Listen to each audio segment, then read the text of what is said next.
Ազգային ժողովի մեծարգո նախագահ, հարգելի պատգամավորներ, կառավարության օրենսդրական նախաձեռնության կարգով ներկայացված զինվորական ծառայության և զինծառայողի կարգավիճակի մասին օրենքում փոփոխություններ և լրացումներ կատարելու մասին օրենքի նախագծի համաձայն վերանայվում են պայմանագրային զինծառայողների պարտադիր ատեստավորման դեպքերը, Պաշտպան հայրենյաց ծրագրով ծառայություն անցնող զինծառայողներն ատեստավորված են համարվելու ուսումնական փուլի ավարտին հանձնվող քննությունների արդյունքներով, պայմանով, որ զինծառայողը նշանակվել է ստացած զինվորական մասնագիտությանը համապատասխանող զինվորական պաշտոնի։ Իսկ Հայաստանի Հանրապետության ռազմաուսումնական հաստատություններ ավարտած և համապատասխան սպայական պաշտոնի նշանակված զինծառայողներն ատեստավորված են համարվելու ռազմաուսումնական հաստատության ավարտական քննությունների արդյունքներով։ Երկու դեպքում էլ հավելավճարը հաշվարկվելու է պաշտոնի նշանակվելու օրվանից։ Ներկայումս Պաշտպան հայրենյաց ծրագրով շուրջ 4000-ից ավելի պարտադիր ժամկետային զինծառայողներ են անցել պայմանագրային զինվորական ծառայության և այս հոսքը ավելացման միտում ունի, որի կապակցությամբ առաջարկվում է Պաշտպան հայրենյաց ծրագրով հնգամյա առաջին պայմանագրի ժամկետը լրանալուց հետո 2 կամ 5 տարով հերթական պայմանագիր կնքող զինծառայողների համար ևս նախատեսել պայմանագրի ժամկետի ավարտից հետո պատվովճար ստանալու հնարավորություն։ 2 տարվա դեպքում 1.5 միլիոն, 5 տարվա դեպքում 5 միլիոն դրամ։ Առաջարկվող կարգավորման նպատակն է լրացուցիչ նյութական մոտիվացիա ստեղծել հիմնականում 24-ից 25 տարեկան զինծառայողների համար շարունակելու պայմանագրային զինվորական ծառայությունը, նրանց դիտարկելով որպես արհեստավարժ զինված ուժեր ունենալու կառավարության տեսլականի հիմնական կրողներ, որոնց փաստացի աշխատանքային գործունեությունը կապվում է զինված ուժերում պայմանագրային զինվորական ծառայություն անցնելու հետ։ Ընդ որում, առաջարկվող կարգավորման առաջընթաց տեսլականը նաև այն է, որ արդեն իսկ երկրորդ պայմանագրից հետո առավելագույնը 30-ամյա տարիքում ունենալով մինչև 10 տարվա զինվորական ծառայության ստաժ, նշված զինծառայողների մեծամասնությունը կրկին կշարունակի զինվորական ծառայությունը։ Հարգելի պատգամավորներ, օրենքի նախագիծը հավանություն է արժանացել Պաշտպանության և անվտանգության հարցերի մշտական հանձնաժողովի կողմից, խնդրում եմ ընդունել օրենքը առաջին ընթերցման։ Շնորհակալ եմ։ Շնորհակալություն, հարցերի համար հերթագրում։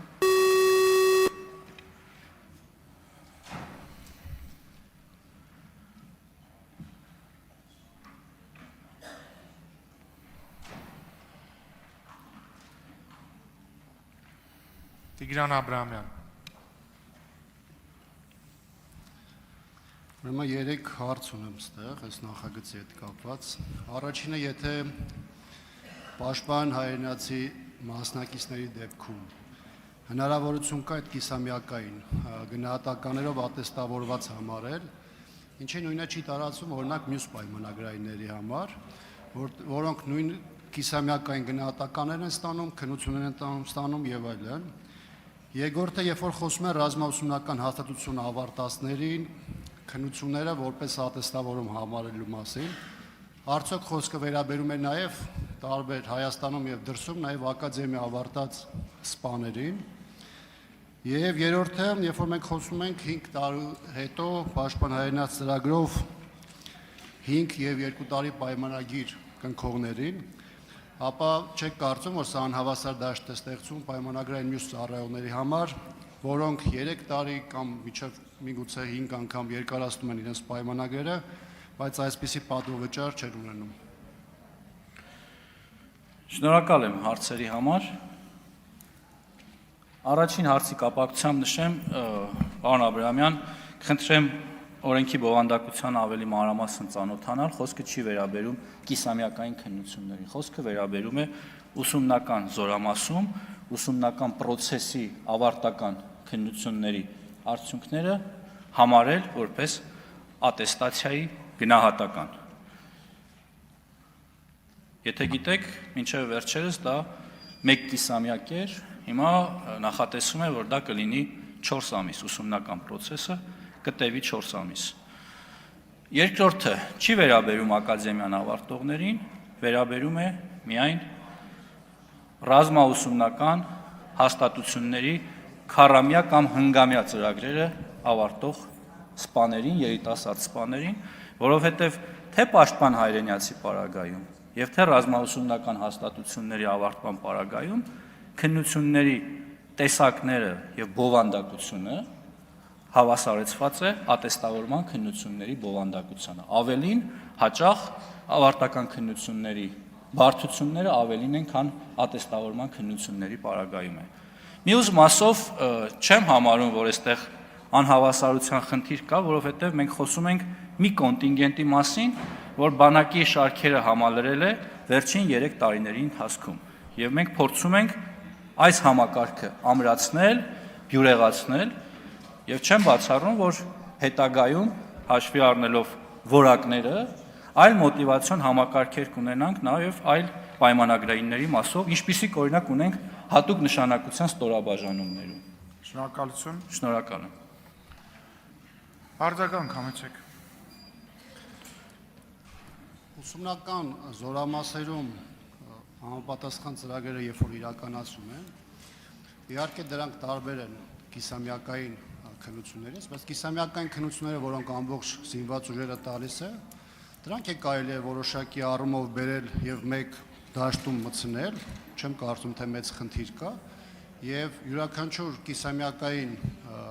արդյունքներով ողջ զինված ուժերի համար, ստորաբաժանումների համար միևնույն մոտեցումները մտցնել։ Նույնը ակադեմիաների հետ կապված եմ նաեւ նշում, այստեղ քանի որ դրված է 4 հիմնական ուղղություն քննությունների, որն է խնդիրը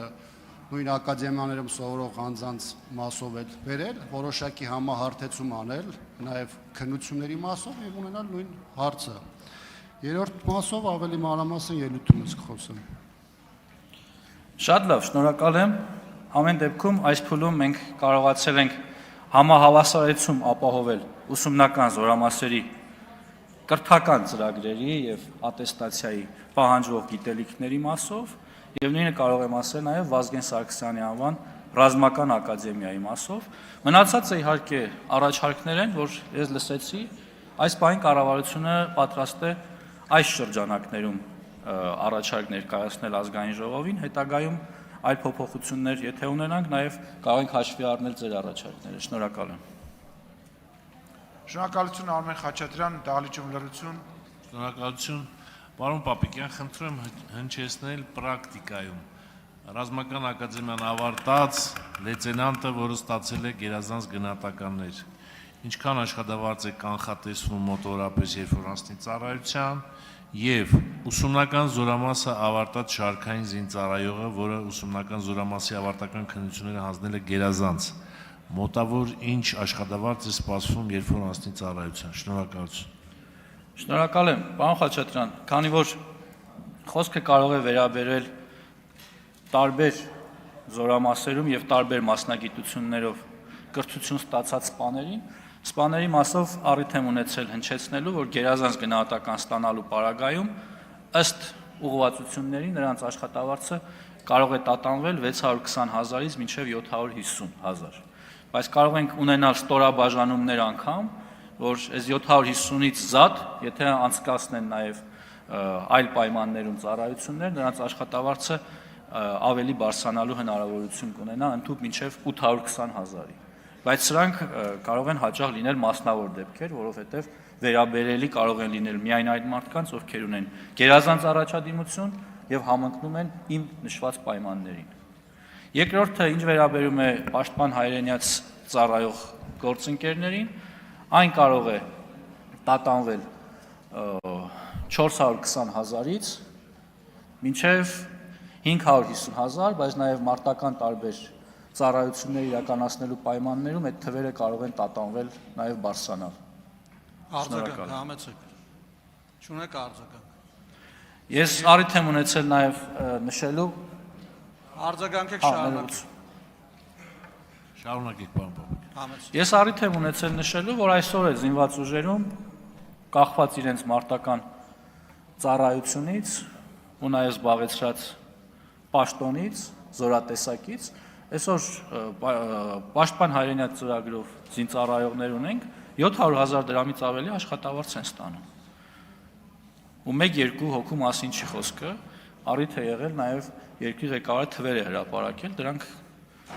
կան, այդ մարդիկ գոյություն ունեն։ Շնորհակալ եմ։ Շնորհակալություն, Սերգեյ Բագրատյան, համեցեք։ Շնորհակալություն, պարոն Պապիկյան։ Ըստ զեկույցի պաշտպան հայրենիաց ծրագիրը բավականին հաջողված ծրագիր է եւ դուք նշեցիք, որ 4000 քաղաքացի այլևս ընդգրկված է ծրագրում։ Հիմա ես կուզենայի հասկանալ, մենք ռազմավարական իմաստով այս ծրագիրը շարունակական է լինել, թե ունենք սահմանափակում, որ որևէ կետից հետո, այսինքն պայմանական ասած 10000 լրանալու դեպքում ծրագիրը չի շարունակվելու։ Այս թեման ինչի եմ ասում, որ մեր նոր սերունդը արդեն որոնք պատրաստվում են ծառայելու, այս ծրագրի մասին բավականաչափ տեղեկացված են եւ կցանկանան նաեւ շարունակության մասին տեղեկացված լինել։ Շնորհակալություն։ Շնորհակալ եմ, պարոն Բագրատյան, այսօրվա նախագիծը նաև նրա մասին է, որ ծրագիրը այո շարունակական է լինելու եւ մենք ակնկալում ենք, որ այս պահի շահառուները որոշում ընդունեն պայմանագիր կնքել եւ երկարացնել իրենց աշխատանքը զինված ուժերում եւ ըստ էության դառնան մեր հիմնական կազմի զինծառայողներ։ Այսօրվա առաջարկի էությունը հենց դրանում է կայանում, բայց նաև նշեմ, որ մենք արդեն ունենք տարեկան միջին քանակ, երբ մեր շարքային ժամկետայինները որոշում են ընդունում դառնալ պայմանագրային։ Դուք թիվ հնչեցրեցիք, ես նաև մոտավոր թիվ։ Այս պահին 4500-ի մասին է խոսքը։ Սա մի գործընթաց է, որը ամենօրյա ռեժիմով փոփոխության է ենթարկվում ու մշտապես դրական առումով։ Հարցական կա, չէ՞։ Պարոն Պապիկյան, շնորհակալություն, խնդրում եմ վերադարձեք։ Շնորհակալ եմ։ Եվ հարգելի գործընկերներ, այս հարցի քննարկումից անմիջապես հետո տեղի ունենալու քվեարկություն, խնդրում եմ ուշադիր լինել տեղերում։ Հարակից զեկուցող Պաշտպանության եւ անվտանգության հարցերի մշտական հանձնաժողովի նախագահ Անդրանիկ Քոչարյան, պարոն Քոչարյան, համեցեք, խնդրեմ։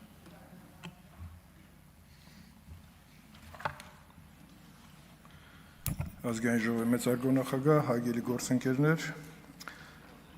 ըստ էության նախարարը ներկայացրեց ընթացիկ իրավիճակը եւ խնդիրները, որը կապված է բանակի առաջին հերթին գրավչության բարձրացման, ծառայության գրավչության բարձրացմանը եւ դրանք ունեն հիմնական հենասյուներ։ Պարոն Բագրատյան, վստահաբար կարելի ասել, որ Պաշտպան հայրենիաց ծրագիրը կայացած է եւ ունի շարունակություն։ Շարունակությունը ուղիղ կապված է կրթական համակարգի հետ, կրթության հետ եւ ուսումնական մեր զորամասերի, թե ուսումնարանի, թե բարձրագույն կրթության շարունակության հետ։ Ատեստավորման process-ը անցավ իր փուլերը եւ հիմա էլի կապված բանակի ու ծառայության գրավչության հետ ինքը անցնում է հաջորդ փուլը, իսկ գրավչությունը շարունակական պետք է լինի, պայմանագրերը հնարավորություն կտան արդեն ընտրություն կատարել պայմանագիր ունեցող 5-ամյա ծրագրերում պայմանագիր ունեցող զինվորական մասնակցություն ընտրածներին ավելի գրավիչ պայմաններում շարունակել իրենց ծառայությունից, երբ որ ծառայության ժամկետը ավելանալով նրանք ըստ էության կյանքի ինչ-որ էտապում որոշում կայացնեն մնալ զինված ուժերում եւ իրենց գիտելիքները ծառայեցնել բանակի ապագա զարգացումների վրա։ Կարող եմ ասել, որ օրենքի նախագծով նախատեսվում է հստակեցնել զինծառայողների ատեստավորման գործընթացը, պարտադիր զինվորական ծառայությունից պայմանագրային զինվորական ծառայության ընդունված զինծառայողների հետագա պայմանագրային զինվորական ծառայության կազմակերպման հետ կապված հարաբերությունները։ Սրանք իրավական հարաբերություններ են, որը նորովի նոր էջ է բացում բանակի գրավչությունը բարձրացնելուն։ Հանձնաժողովում ըստ էության ստացել է դրական եզրակացություն հանձնաժողովի բոլոր անդամների կողմից, կոչ եմ անում քվեարկել այս նախագծին, որը մեր զինված ուժերի համար նոր դուրաբացում բանակում մնալու եւ բանակում որակյալ ծառայություն շարունակելու համար։ Հարցերի համար հերթագրում